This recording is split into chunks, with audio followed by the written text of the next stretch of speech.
Hello and welcome to ESOLish, English for Work and Life. Today, we have a fun story for you. It's about a naughty cat named Milo. Let's get started. The name of the story is The Lost Cat. This is Emma. Emma has a cat. Her cat is called Milo.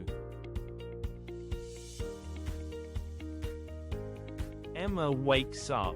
She looks for Milo. Oh no, Milo is not in the house. Emma walks outside. She asks, "Have you seen my cat?" The girl says, "No, sorry."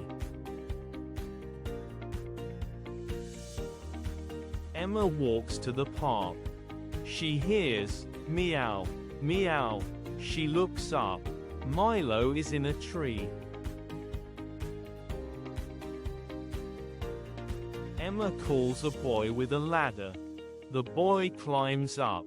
He brings Milo down.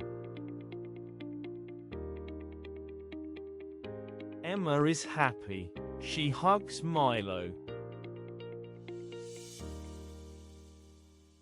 Emma says, "Oh, Milo, I missed you." Milo says, "Meow." Now, your turn. Who helps Emma? Write your answer in the comments.